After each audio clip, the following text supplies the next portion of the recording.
Hey, so today we're doing something a little different.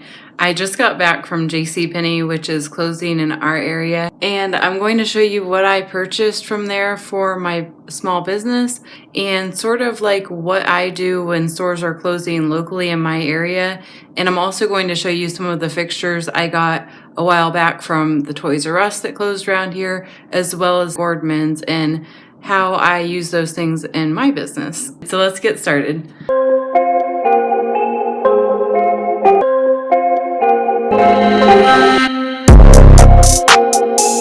Okay, so I went to JC Penney not because I resell things from their store, which you can, I'm sure, probably there's things you could resell there, but in this instance, the store wasn't, like, JC Penney's isn't leaving, like they're not closing permanently all their locations, they're just downsizing. Now, this is different than like what happened at Toys R Us where they were closing all of their store locations. So basically the pricing was a lot different.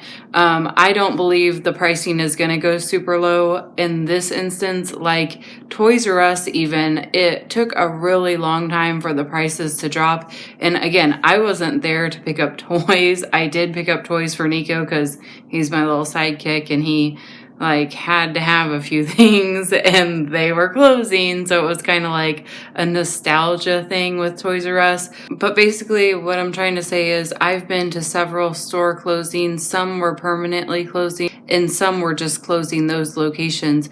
And so from what I've experienced, I've gone to four that I can think of off the top of my head, and every single store ran the closing of the store differently. So let's talk first about the interior design store. I found that store because I was going estate sale shopping and it popped up on my little radar at I find estate sales at estatesales.net. So this popped up and I was like, that's interesting. Typically stores aren't on here. So I decided to pop in and see what it was, and my intention was to go in there and find like fixtures or any sort of hardware utilitarian type objects that I could repurpose and reuse in my own small business. Initially, I was blown away with just the sheer amount of fabric they had available. Keep in mind, at this point, I didn't know anything about sewing, upcycling, nothing.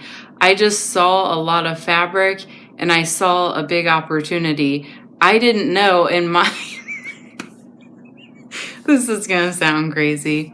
I didn't know in my mind what I could do with this fabric, but I felt the quality of it. I saw that there was a lot of it, and I have a pretty small car, so in my mind I was like, okay, let me go ask about the fabric. I was just straight up with her. I was like, hey, look, like I'm not a fabric person. I don't know how to sew. I'm just getting into wanting to learn how to sew, which was true. I had an interest in it, but I hadn't actually sewn anything yet. I was like, so I don't really know anything about the pricing of your fabric and how it works, and with it being a store closing, what are you wanting for the fabric? How much does the fabric cost? It looks really nice. And she was like, yeah, it's very nice, but we're only charging $1 a yard. We have a lot and we want to get rid of it, and we would love for, you to pick out whatever you like. And she was just super friendly and super helpful. So I was shopping around, browsing about, and from time to time somebody would come up that was working the estate, and they would say like, hey, did you see these over here? Look, we have these little booklets. We have all these samples. And I was just blown away at just the sheer mass of fabric they had. They had like little like tassels. They had little samples of trim. They had samples of fabrics. They had actual fabric, like by the bolt, yards of fabric. And so in my mind, I kind of made a rookie mistake. And I decided to get a lot of the fabric books because you could get an entire book for $1. And in my mind, I was going to make headbands out of those, or I was going to make like journal covers. I didn't know. I was like, they're small, but I feel like there's potential here to do like patchwork and stuff like that. So that was kind of a mistake on my end. I think I got quite a few too many of the fabric sample books, and I should have gone more for the fabric, but I did get a lot of fabric too. I'll insert a picture here of what I picked up at that sale. I think that's everything. I laid it out on my table and I was just like, this is crazy. I got all of that for $88. I filled up my car as much as I could fit in there. I drive a really pretty small sedan, but that was my experience with the interior design store. I didn't see any fixtures, but what I saw was a lot of opportunity and a lot of fabric. So with the interior design store, all that fabric that I picked up, my goal is to make like very simple sewing projects that I can feel confident. I am giving the fabric a new life via the form of like throw pillows, simple tote bags, crossbody bags. I'm able to use the fabric. Maybe I can add like pocket details to clothing, add elbow patches, kind of play around with the different things. I made a bucket hat with some of the fabric. My strategy with it is to practice making simple but nice quality designs that I feel like the fabric gets a new life and I potentially can earn a little bit of money off each piece that I make. And also I'm learning a new skill in the process. So it's like a win-win, and they were able to get rid of quite a lot of fabric through me and many other people that shop that store. So that was the first example. The next example is Gordman's. Gordman's, I actually picked up my mannequin, which I use every single day. Meet my coworker. Love the wheels on this. This mannequin is so nice. I can't describe to you the difference between the cheap one that I got off Amazon and this one I got from Gordman's. I love it so much. The thing about Gordman's was I saw all the clothing and I really wasn't interested in the clothing because Gordman's clothing isn't high quality, right? I personally don't really shop Gordman's for myself because I don't think the quality is that great, but I saw a lot of fixtures and a lot of display things, a lot of things that I was like in my mind thinking, this is really cool. Like, what could I use this for in my own shop, in my own office, or if eventually I get a warehouse? My like dream would be eventually to get a big enough space to where I could have my own warehouse, not a warehouse full of employees, but I want to turn my warehouse into a really cool gym.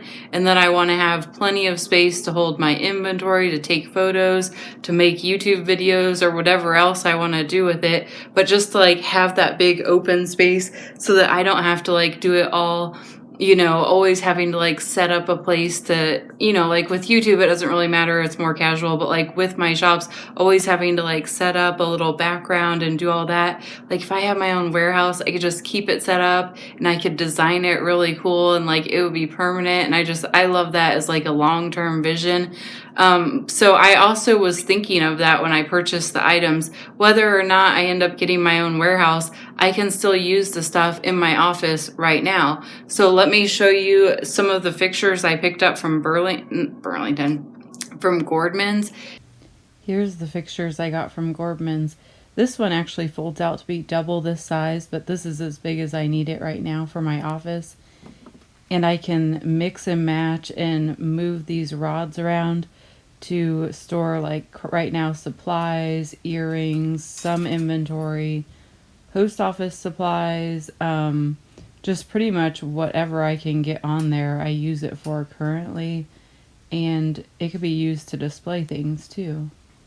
I have my duct tape on there. There's my envelopes, like shipping envelopes. And I've just got stacks of those. It helps expand my space because my office is really small.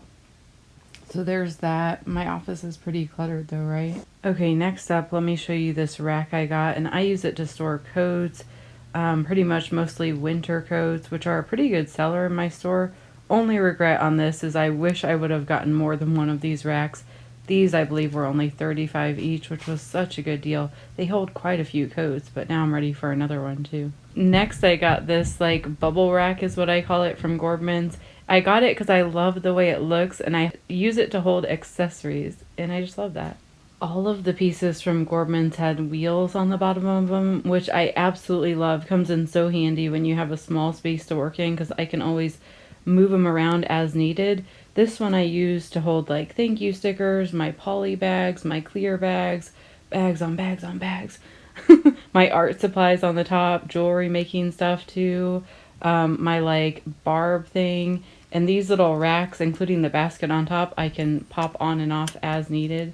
I just love it. I really love this so much.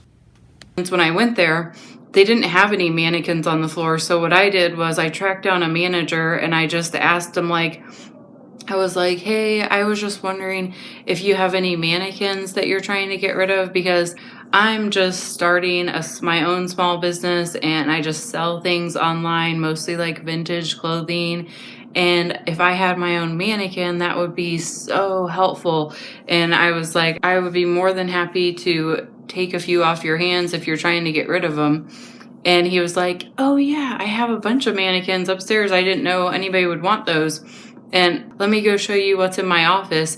And I walked in his office and he did. He had a bunch of mannequins. He had kids mannequins, women mannequins, men's mannequins, torsos, swimsuit mannequins, full-size mannequins. Like, it was crazy. I personally, at the time, I didn't have the kind of money to purchase one of every kind. So in my mind, I'm like, okay, which one would be the most useful for me? And so I settled on the women's torso with a really sturdy metal base, and the torso is really nicely made as well, and it has a metal screw that screws it onto the pole. I got 2 metal poles. They each came with their own, and then the men's torso as well. The men's torso was made of like a really high quality plastic material.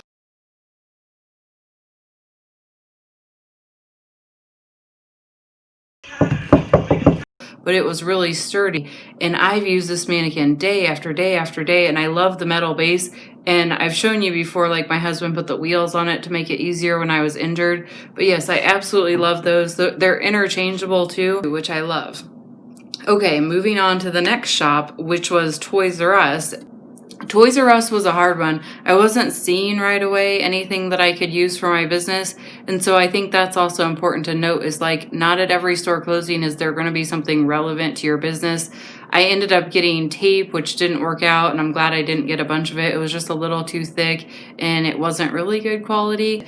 And then I also got some, I'll show you what they are. They're like these metal rods, and they're interchangeable with the pieces that I got from Burlington. And I'll show you how I use those. And like, I can pull, the one I got from Burlington has quite a lot of, I don't know if you call that like caging or rack. So I can like put them in and out for if I want to display things. It's like, they're interchangeable, and then however I want to display things, whatever I'm storing in that area, I can kind of always be readjusting it as needed. They're not permanently in there. I take them in and I take them out. And so another thing I want to note is I worked at the clothing store Gap for a little while. Gap was one of the places, Gap was the retail store I worked at during the time when I couldn't find a job and I was just brand new to being sober, and I had an extensive criminal history, and I don't know what the situation was, why I got hired, if they didn't run a background check on me or they just rolled the dice on me. But regardless, I ended up working there for a while, and when one of their store locations closed, the one that I worked at was Baby Gap. When that store location closed, this is another store closing experience. It's different when you're an employee that works there, because in the case of the kids store closing, they gave us free fixtures. They gave us anything that we were interested in that they weren't getting rid of. As an employee, we got it for free, which is like crazy, right? I ended up getting this desk that I absolutely loved and I used for years. It was extremely well made. It was a table, a clothing table they used to display the kids' clothes, but I just loved it. I ended up having to get rid of it eventually because it didn't work anymore in our space, but I donated it to a local charity and they were thrilled with it too, because again, they could feel the quality of it. And at Gap, I got lots of these little I got my hat mannequin, which I think is so cool. And I use it all the time. Even though it's technically a kid size, I still get a lot of use out of it. And I model my men's hats on it a lot because it just lifts them up a little bit. And I just like how they look. And I got a lot of these like clear cylinder type containers. And I got another one.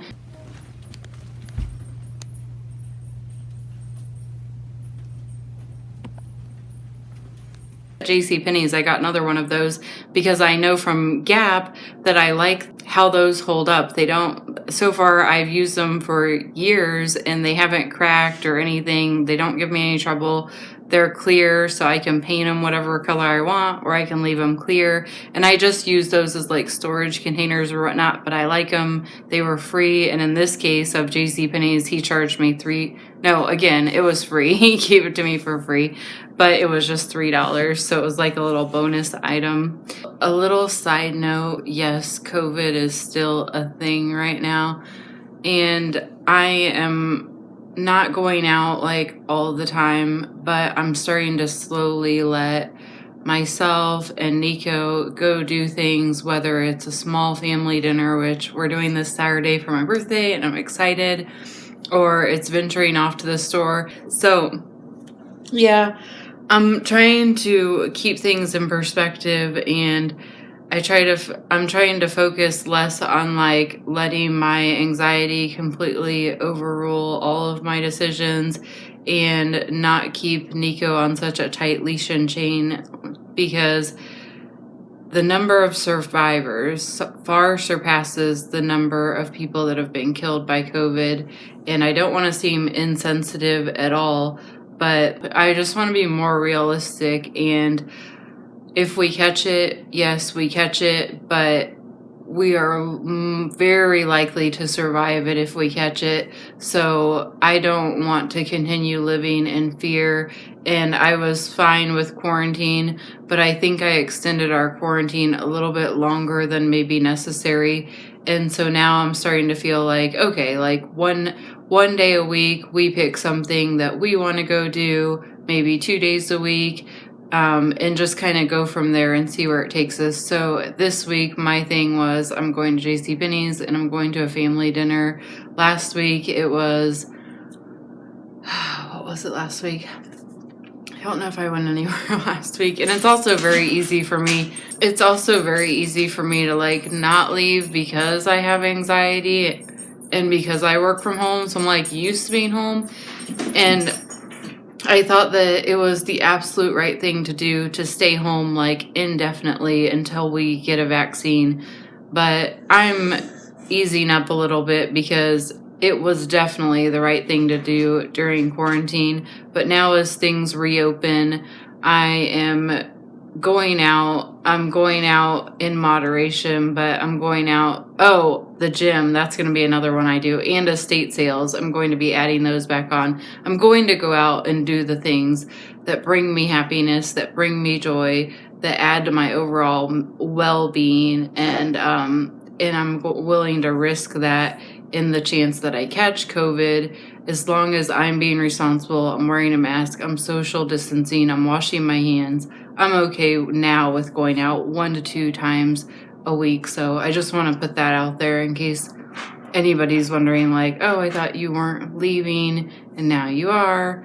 And yeah, now I am going to be leaving a few times a week. So I'm just putting it out there. I'm not saying I'm right or I'm wrong. So that's just where I'm at right now with it. Okay, so let's go downstairs and I'll show you what I picked up from JC Penney's and then we'll wrap it up for today. Alright, sorry the lighting's pretty bad. Welcome to my home little gym area. Okay, the first one I was really excited about was this little mannequin, and she is white, which I'm considering painting her silver later. And check it out, if you can see, that is the reason I got her. She has little spots on her for earrings, which I've just recently got into making earrings, and I plan to make a lot more as like bundle items for my closet. So added bonus, my headphones have a new place to chill and I'm not using them. Why am I out of breath? I just went down like 5 steps. Good Lord. Okay, we'll come back to this. Let's see. I'll have to carry this over so you can see it. Nico's got his little animals here. Okay, so I paid $35 for this, which is kind of high, but like I said, I really wanted it, and I love how heavy duty it is. It's like this really thick sort of plastic material, but it's very heavy duty. It's very solid. It's just really solid, and I just like the shape of it and how simplistic it is. But yeah, so she's gonna be for necklaces. So, and this was one of the clear things I was talking about. I don't know if you can see that. It's just a clear box. And these I just like for like my home, and also for storing, like, for instance, I can store, I've used these to store like small accessories, but I also have painted them and used them to store like some of my office supplies in. So I think that's what I'm going to do with this one. I'm going to paint it. Last but not least, we've got this beauty. They had a ton of mannequins. I like stood there for probably 15 minutes trying to decide which one to get, because I don't have, COVID has hit my business and I haven't really been making hardly anything the last 2 months. I still make a profit, but it's not near what like I would normally be making, and I think it's because I sell so many like vintage, unique, handmade type items. It's just a little bit different during this time, but I have faith that my business will bounce back, and so these are investments in myself, investments in my business. And I'm sorry, I was like focused in on that weird angle of the mannequin. That was a little weird. Okay. So I decided to go with this torso mannequin because, let me give you an example. I'll go grab something really quick that I have hanging in my laundry area that I can't model, and it's like hard to tell what it is unless it's actually modeled. And I don't want to be taking stock photos because that's illegal. So that's why I decided to go with this mannequin. She's perfect for lingerie and swimwear. And I could have gone with like a full-size mannequin, but then I don't really have the space right now. I do, but I don't. Like, I didn't want to commit. There we go again with the commitment issues. I didn't want to commit to the full-size mannequin because I was already sold that I was going to get this one. And I didn't want to bring my total too high because I'm really not making that much right now. So yes, this was like a little birthday present to myself, and I'm very happy with my purchases. Let me show you really quick what I'm using her for. Still feels creepy kind of dressing the mannequin. I remember doing this when I worked at Gap, and when we had to dress the little kids mannequins. I don't know. They just kind of gave me the creeps. This feels even weirder because I'm like putting underwear on a woman mannequin. But this is what we do. Okay, so check it out. So obviously I need to get the wrinkles out of this lingerie, but it's like this cute like vintage lingerie, and it has this tie detailing in the front, and then it just wouldn't come across if I laid it flat, the detailing of what this looked like on. Not to get too weird or anything, but like, you know, the cut of the lingerie, like how some of it's like a cheeky cut, or some of it's like a high rise, some of it's a lower rise, like all of that is going to be able to be seen. You can see how it looks on her. And so for that, I love that. And they even had plus size mannequins, and I paid $75 for her, which I'm completely happy about. I love the quality of that. And they had like full size all black men's mannequins. If they had an all black full size women's mannequin, I know I would have gotten it. I wouldn't have been able to resist, but that's what I picked up. And I paid $35 for the earring model, $35 for that like necklace model, which I think this necklace one was overpriced, but I just went for it anyway. And then that one was free. I'm downstairs and it's super dark, but that's gonna wrap it up for today. And I hope if you have local stores that are closing in your area, you might want to stop in and see what you can pick up for yourself, for personal use, or your small business. You might be surprised, even things that don't have a price tag, they may be more than happy to sell it to you at a discounted rate. I know I paid up for some of these pieces today, But on average, with all the stuff I got, including the bigger fixtures from Gordman's, each piece cost around anywhere from $25 to $75 a piece, which I still think is really reasonable for the quality. And yeah, so that's what I wanted to share for today. Anyway, thanks for hanging out. I hope I haven't rambled on too long. I look forward to seeing you guys next week. Peace.